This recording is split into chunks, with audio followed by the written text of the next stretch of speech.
Alright guys, here we are, the second reaction video for today, something Nostalgia Critic. And yes, and like I said in the first reaction video to something Nostalgia Critic, I said that the next one would be a better one, because, if you recall, the last reaction video earlier today. Yeah, so that's right, guys. I am finally reacting to the Nostalgia Critic's review of the Super Mario Brothers movie. Yes, his review on the Super Mario Brothers movie. I've been wanting to react to this for quite a long time, I should say. I mean, ever since it came out, I've always been planning and meaning to react to this. But the thing is, I couldn't react to this yet because I had not yet seen the movie until, because as I said before, I chose not to see it in theaters, but up until when it came out on digital, DVD, Blu-ray, etc., I did get my copy on Christmas, and I finally watched the film on New Year's Eve. Then, later on, I, of course, did my review on it, along with one of my good friends, The Amazing Gamer. He joined me for that, and I did a couple of, just one or two reactions to videos that had to do with the Super Mario Brothers movie, namely the Cinema Sins video, where they covered / sinned on the Super Mario Brothers movie. Yeah. And finally, I have now come to finally react to this. And, couldn't have picked a perfect time to react to this during the month of April, since, that's when the movie came out. So, yeah. So I'm looking forward to reacting to this. Let me adjust this because of the lighting. So, anyways.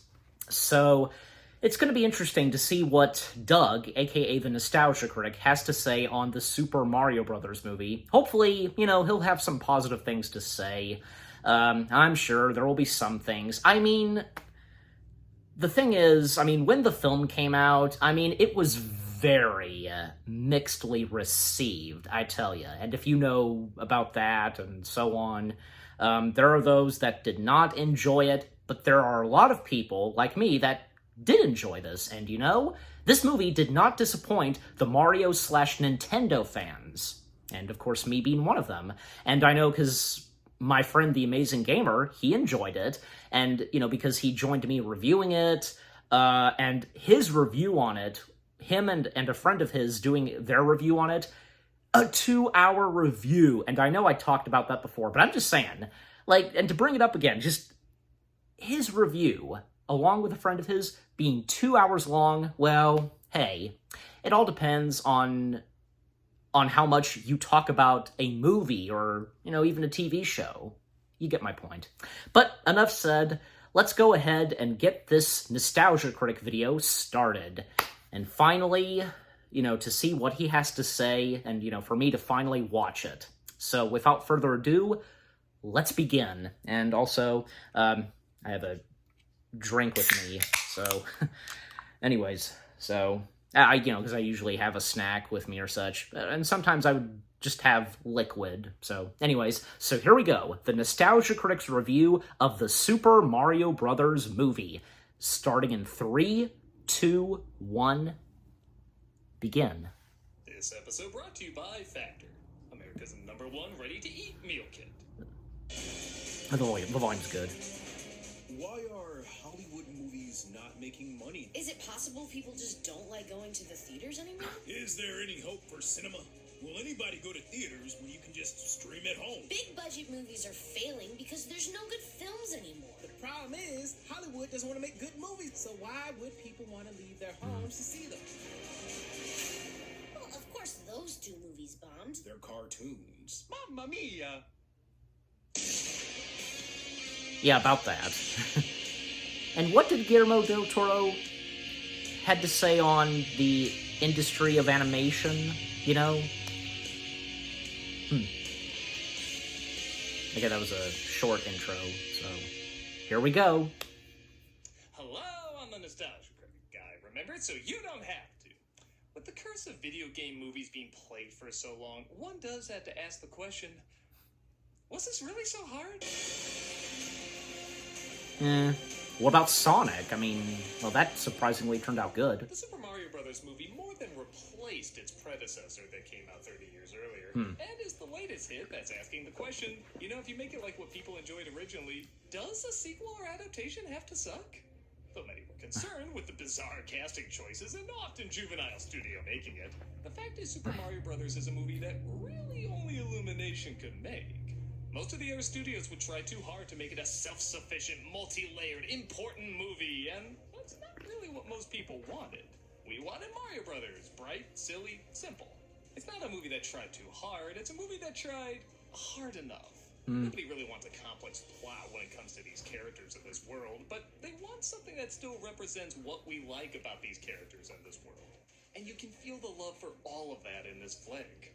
It famously didn't get much praise from critics, but it's hard to say it really got trashed. It technically has the majority of critics liking it, but it's just not the overwhelming majority.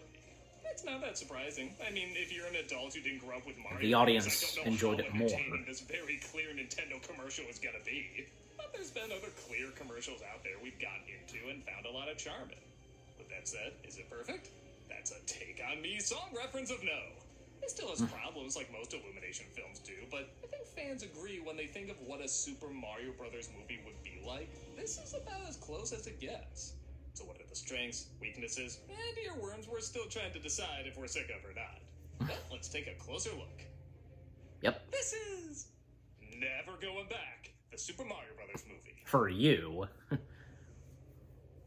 This movie's already trying to show up Disney saying, hey, we can dick up our castles as much as you can.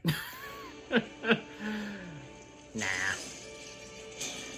One of the most enjoyable elements for any fan is how well the music incorporates the Nintendo themes. Oh, yeah. Brian Tyler is a crazily underappreciated composer, and he did a damn good job working in Koji Kondo's music while still keeping it cinematic. I mean, he is a Mario fan, so... I watched the behind the scenes, and yeah. Also, a big thank you for not having Jack Black sing Bowser's theme.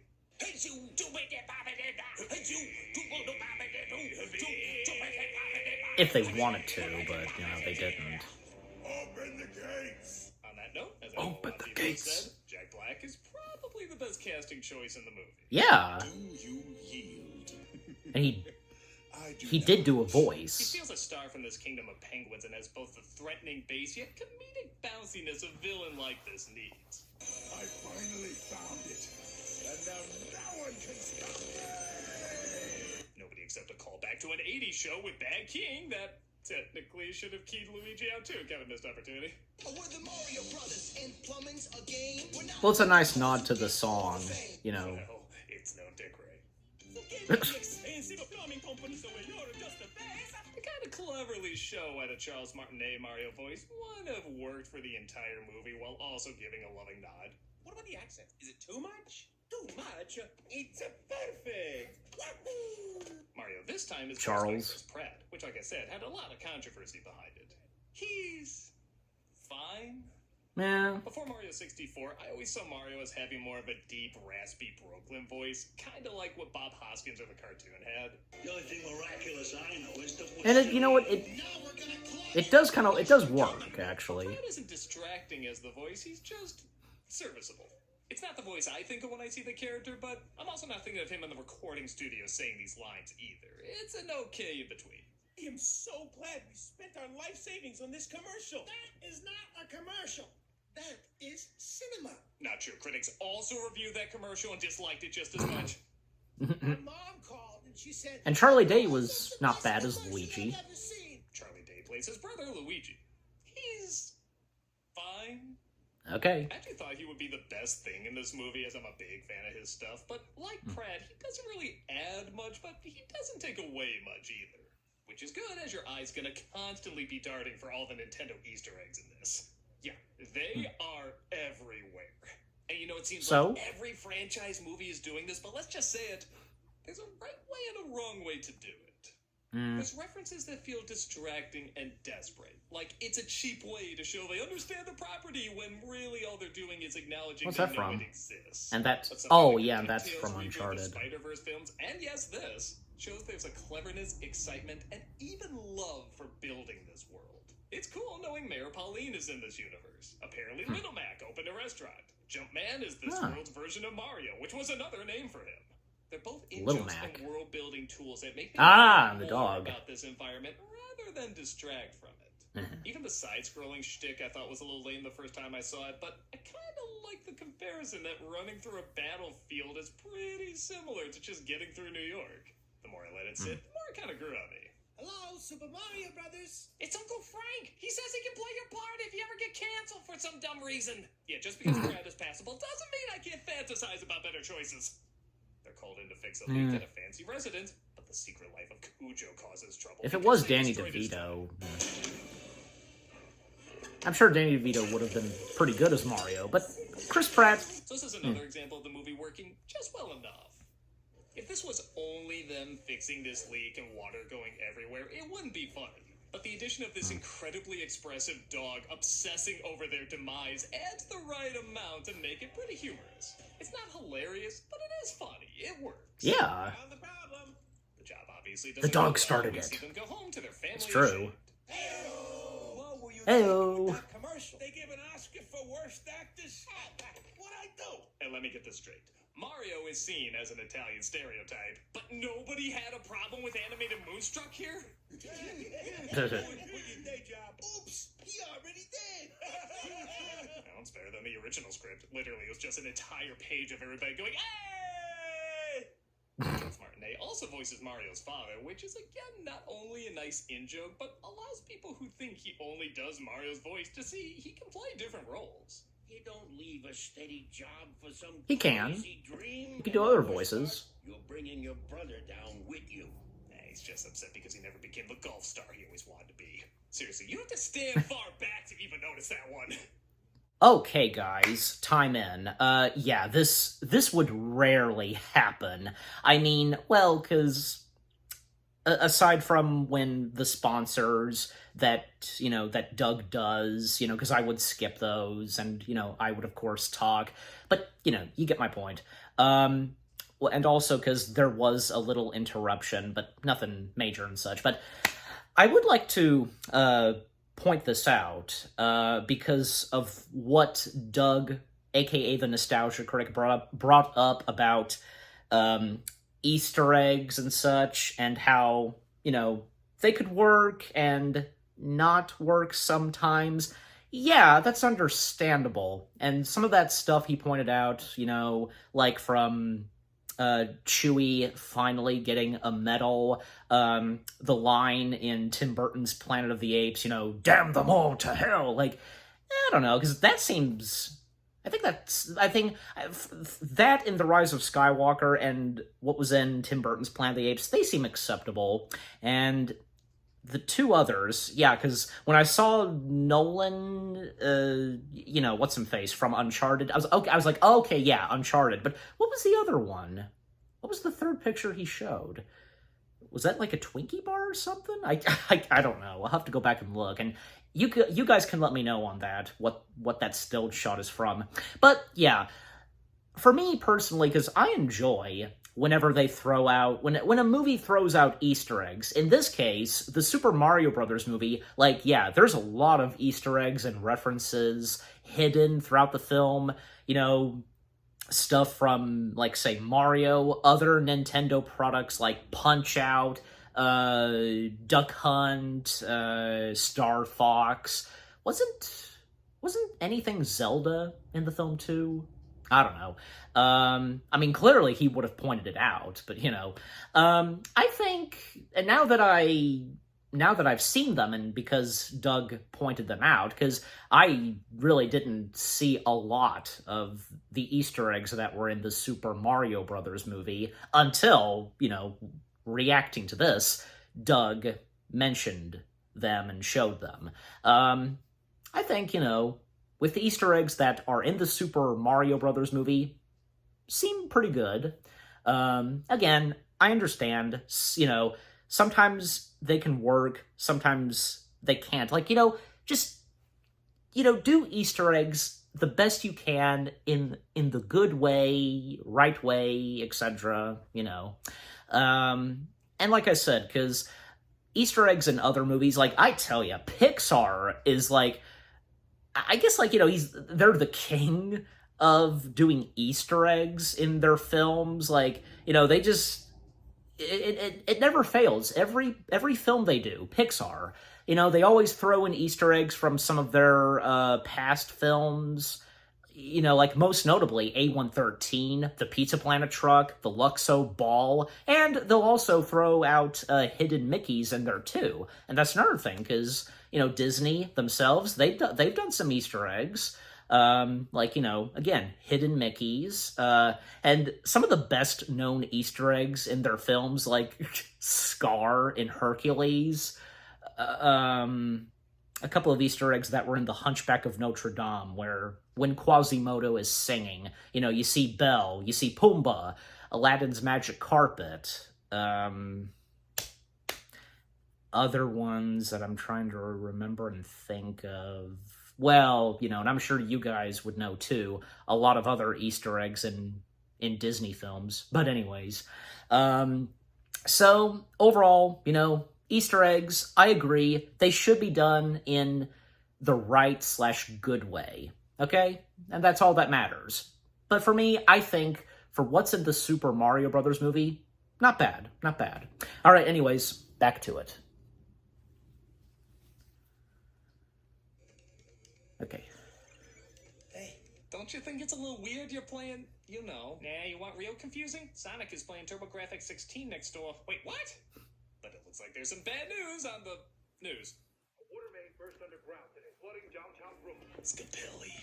Somebody save Brooklyn!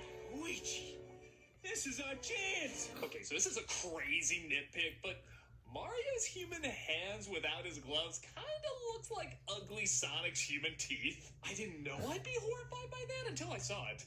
Okay. Mario tells Luigi they should fix the epic leak, so they head into the sewers. His hands didn't bother me. Why would they? 'Cause I don't know, Mario. This feels very teleporty to me. I'm getting the Warriors of Virtue or something worse vibe down here. Ah, yeah, Continues the to feed Warriors his of green fetish, Virtue. getting sucked into a mysterious green pipe and taking Mario with it, separating them along the way. I'm taking The you to Warriors of San Virtue, I was learning about that a lot He plays recently. Toad. He's not this. Here we No. go! The Mushroom Kingdom! But hey, Mushroom. it's Keegan-Michael Kay, so... That's a cruel twist of fate. Not since Popeye hating spinach have I wanted a bigger reaction but didn't care. I don't know if liking green eggs and ham can be an arc. Why not mushrooms? I need to see the princess. I never heard of any. Hey, I'm sure that for Keegan-Michael Kay as Toad, much better than Toad and the Super He said the thing yet. Mario Brothers Super Show. Toad turns this into a Zelda game for a moment, and we're introduced to Princess Peach, played by Anya Taylor-Joy. She's fine. She's about as just interesting enough as the rest of the cast.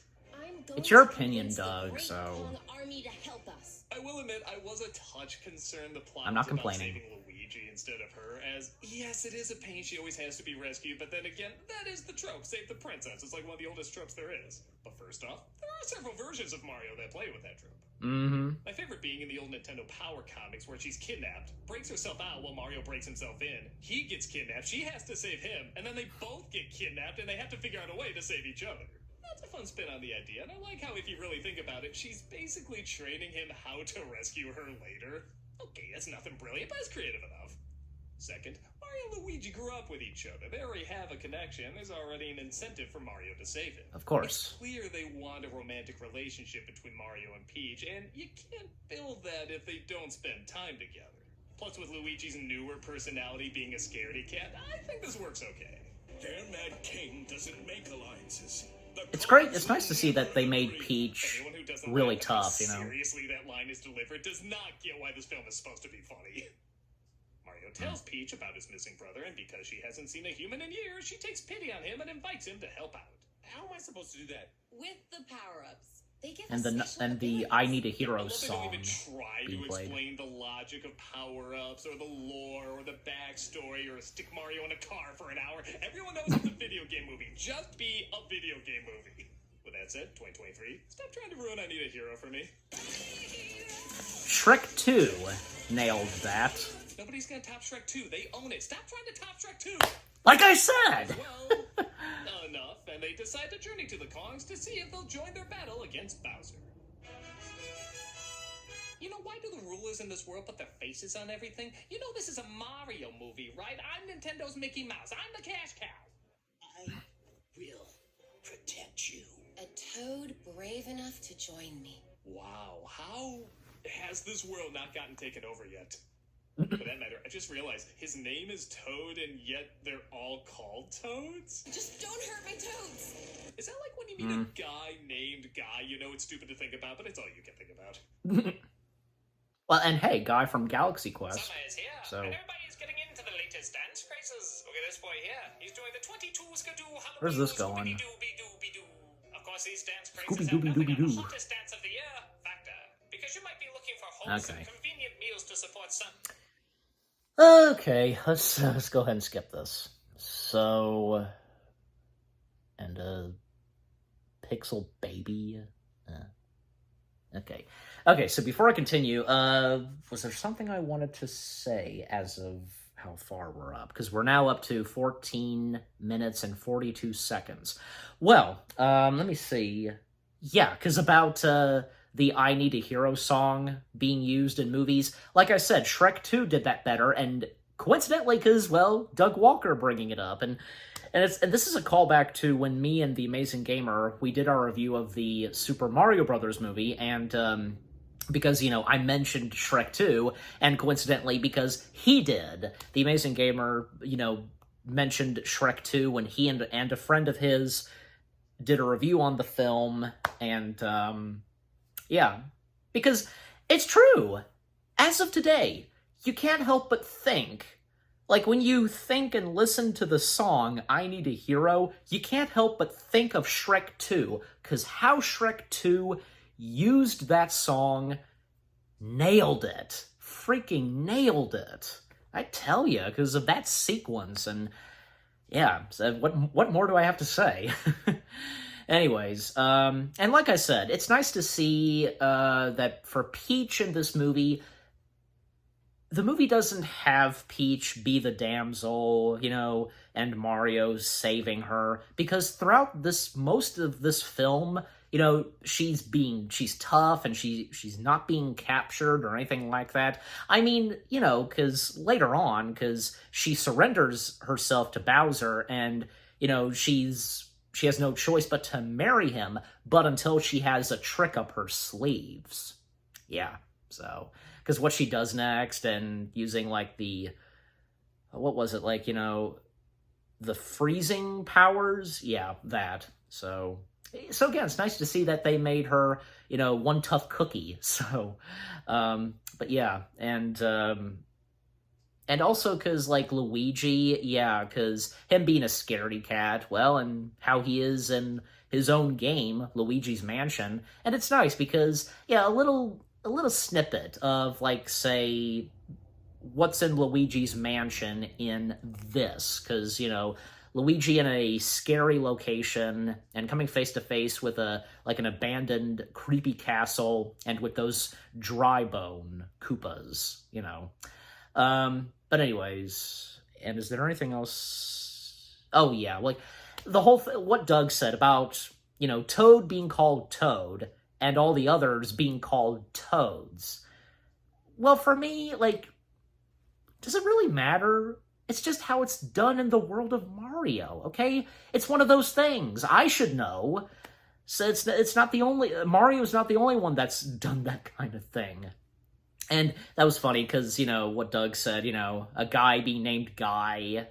Like, he should have... okay, so that was a character named Guy from another film. But, yeah, he should have shown he also should have shown a picture of the other Guy character from Galaxy Quest. Yeah. I just, thinking about Guy from Galaxy Quest, and I can't help but just think of the funny line he says, is there air? You don't know.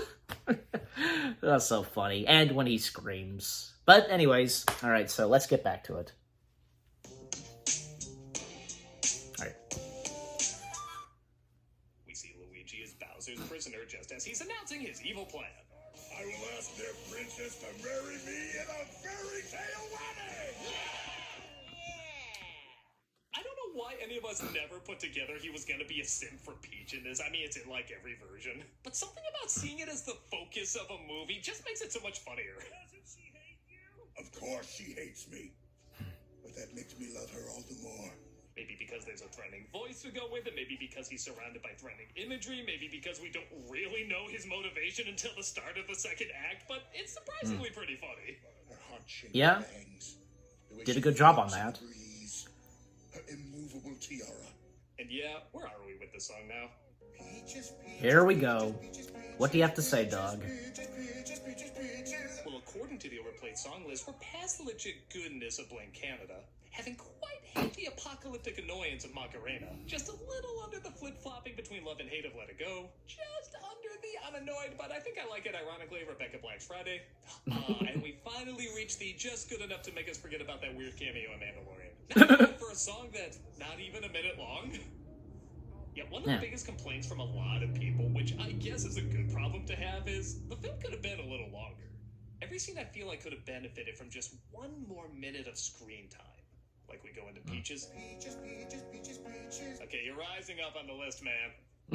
Backstory, and it's not even a minute and a half long. She says she just appeared out of a warp pipe and the Toads made her their ruler. When I was ready, they made me their princess. Which makes it even stranger that she's called princess. There's nobody above her. I don't think people know what the term means anymore. It just sounds pretty. Regardless, look at this place. Let's Why look at the Alice? story. We want to enjoy this a little more. Jeez. We waited a long time to see this world on the big screen. Have enough confidence in your film to slow down and let us enjoy it. Not that Luigi needs any help waiting, as he's imprisoned with henchmen. Yeah, what they do?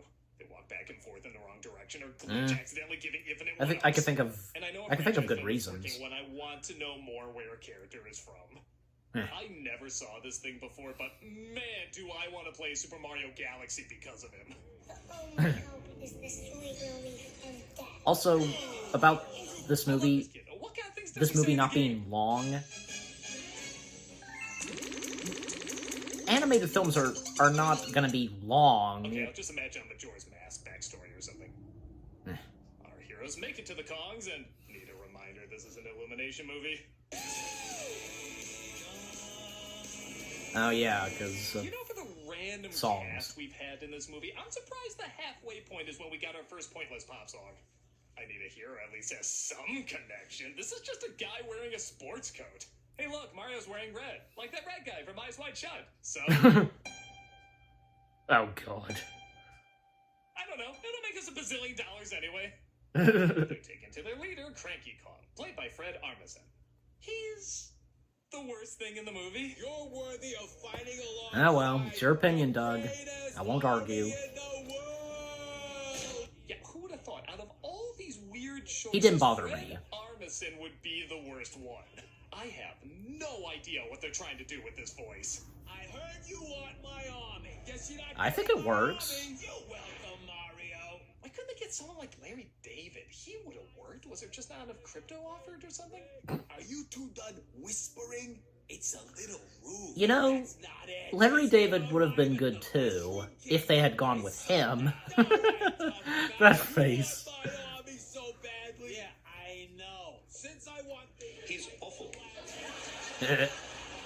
And yeah, I know a guy who screeches for a living is giving this dude a hard time about his voice, but as I get older, I can't do that screechy voice anymore. Fred Armisen's a lot older than me. So what's his excuse? lucky for you guys, I got a shortcut. But what are you Also in how waiting for? Nostalgia Critic has evolved, you know?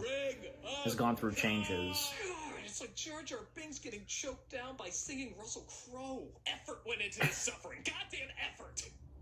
They agree that if one of them can defeat his son, Prince Donkey Kong, again, the royal hierarchy is not really a thing in this movie, he'll hand over his army. He's voiced by Seth Rogen. He's Not Fred Armisen. No, because he's Seth Rogen. Yeah, do you care how he is? All they have to do is play the Donkey Kong rap, and you know you're theirs. And he does his laugh. I guess he got the wrong. But again, he didn't bother Thank me. you. Yes, any excuse to give him more lines, please do. Kong makes the Arthur. Fred as Cranky Kong did not bother me at all. Mario gets a power up, turning him into Meowrio. I don't know. I'm not proud of that one. That's not your favorite, Doug? The cat costume? Now to piss on him to mark my territory. Oh my god, get this suit on! Aw, it was getting to the best part. I'm aroused. Probably they wouldn't have done that. Have him pee on Donkey Kong. To Rainbow Road to try to ambush Bowser, who is clearly distracted. Will you marry me? Okay, I love how the What? wizard is angry too. Like he was really getting into that. Like, don't you know I'm bringing somebody's fanfiction to life? They think they can Well, getting into character, so... two can play at that game. Bowser sends his forces to Rainbow Road, and this is hands down the coolest part of the movie. Yes, they did a really good job on the Rainbow Road. And with the vehicles... How many people have played Mario Kart and imagined an action sequence like this on the big screen? Mm-hmm. It has a ton of energy, color, imagination. It's like Mad Max Sugar Rush. Aha! I activated the anti-gravity converter. Oh, you don't care. Just hear me say wahoo. Of course it had to be in there. Logo during Pride Month as one of the drivers goes kamikaze and blue shells himself into Mario and Donkey Kong. Yeah, and the blue shell being in there, too. Quick, use the game genie! Princess Peach. Use the what? Bowser confesses his love to her, I'll go while back also to that threatening Toad later. if she doesn't marry him. I'll marry you. Just don't hurt my toads. And that's the bravest Toad they got. Why were there even guards in this kingdom? I mean, the weapon of choice is frying pans half the time. Shouldn't that be their enemy? And Peach had used a frying pan. To marry him, and oh yeah, there's a brother in this Mario Brothers movie.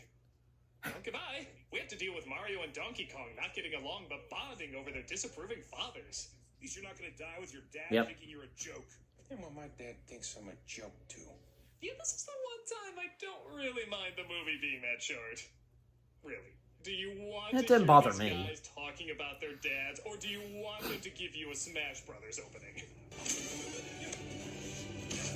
Again, animated movies are not going to be This isn't a game. It's a long. movie, but it's a movie that knows its audience, and the audience wants it to be like the game.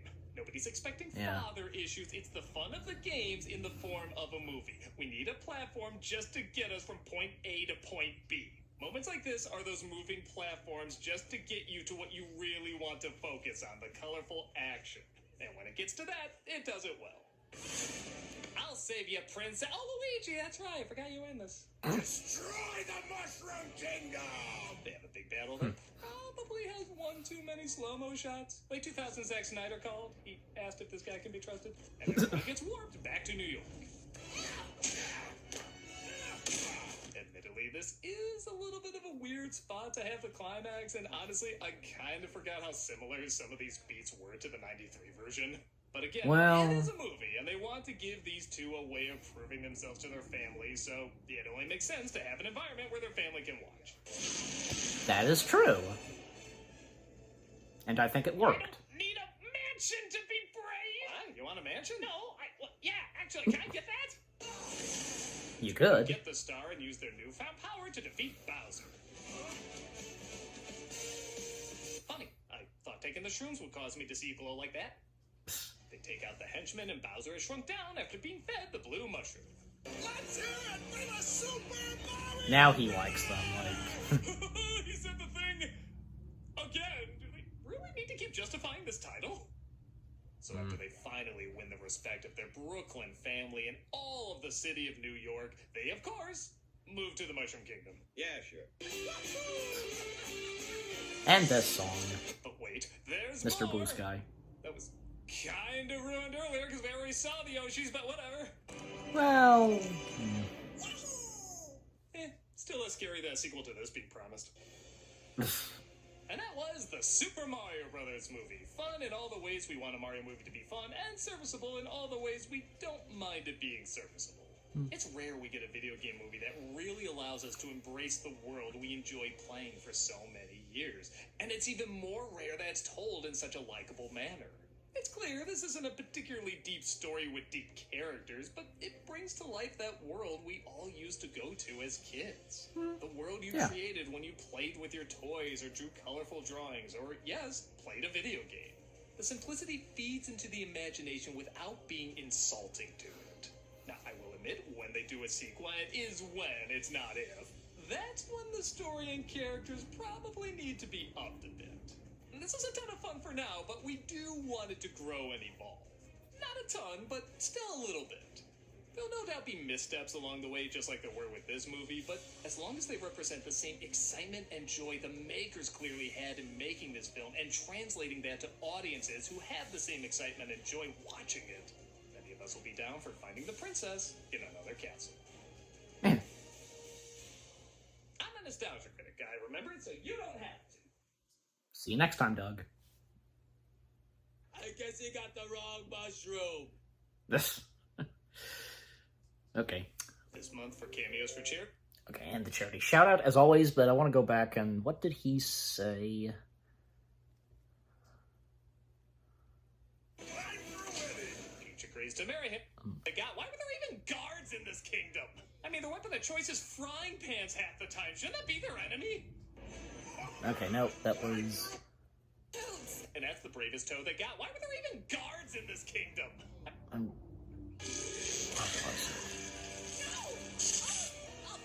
marry you. Just don't. I'm trying... Bowser confesses his love.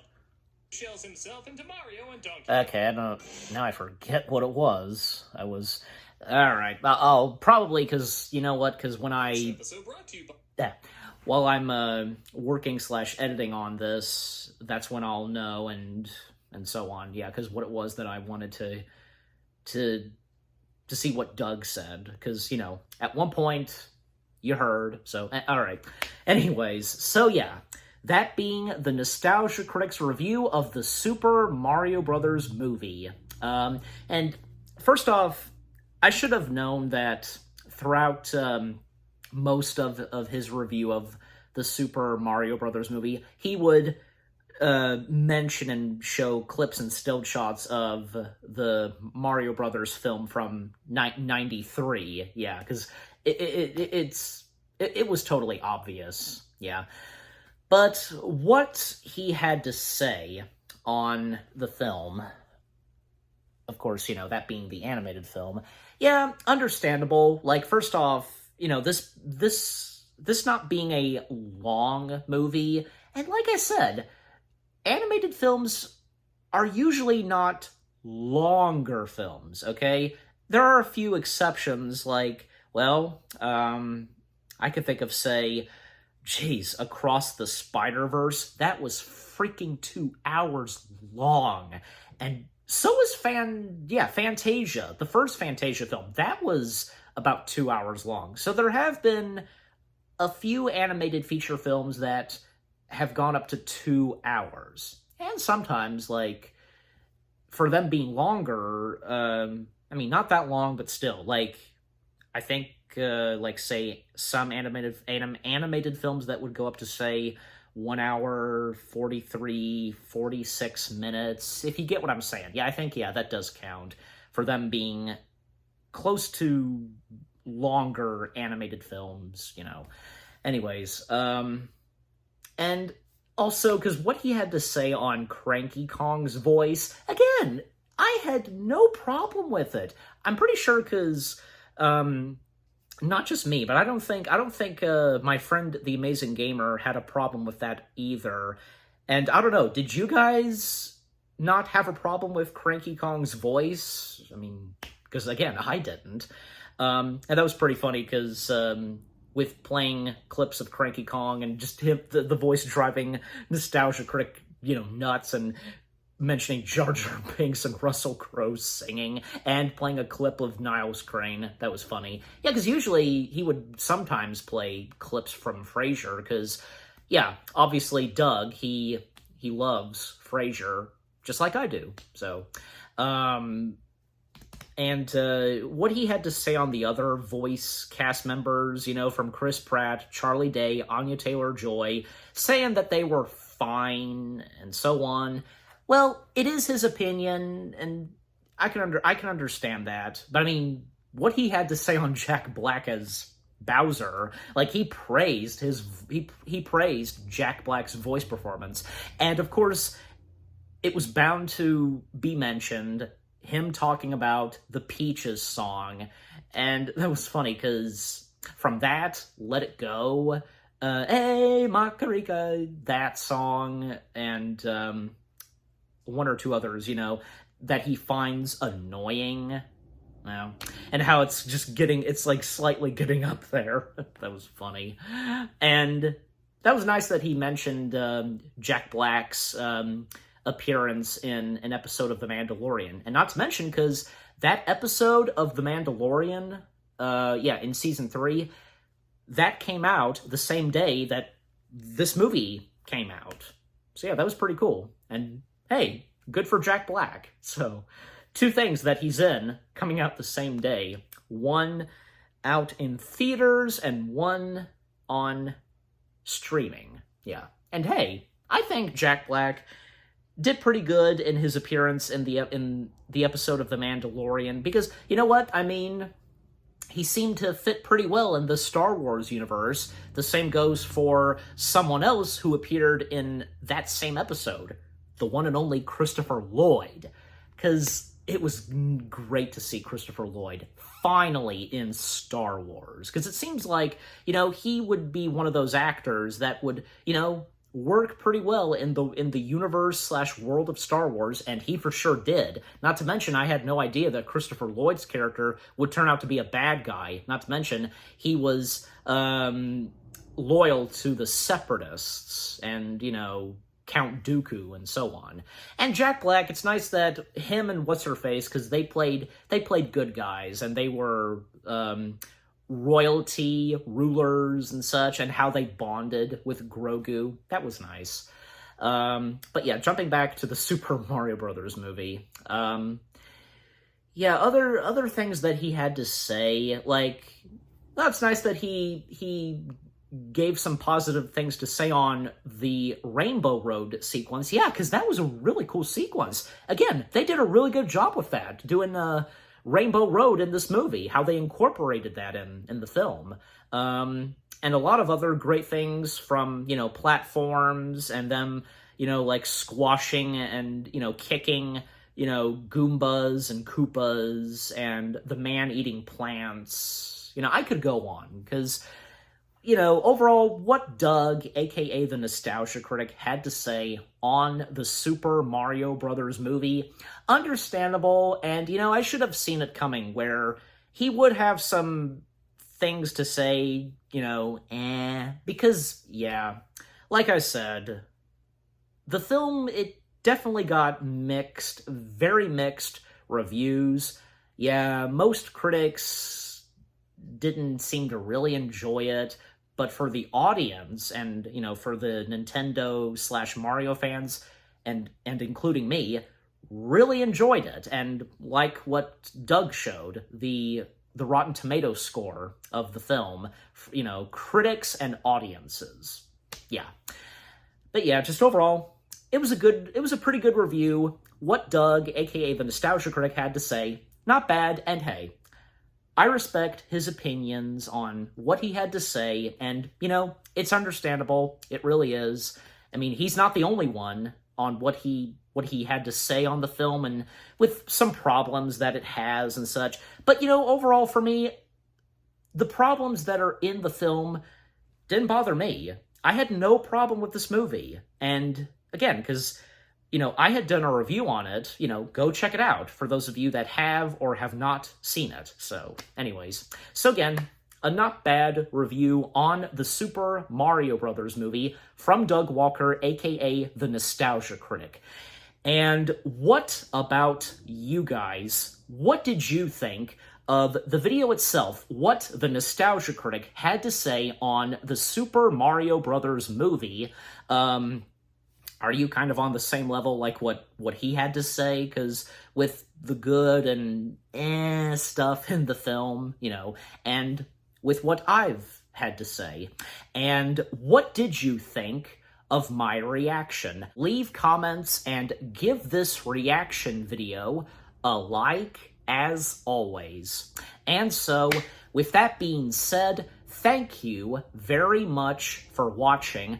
I hope you guys enjoyed my reaction to the Nostalgia Critics review of the Super Mario Bros. Movie. More reaction videos are on the way. They're going to be awesome. Keep looking forward, and I'll see you guys in the next video / reaction. Take care, peace out, and let's go!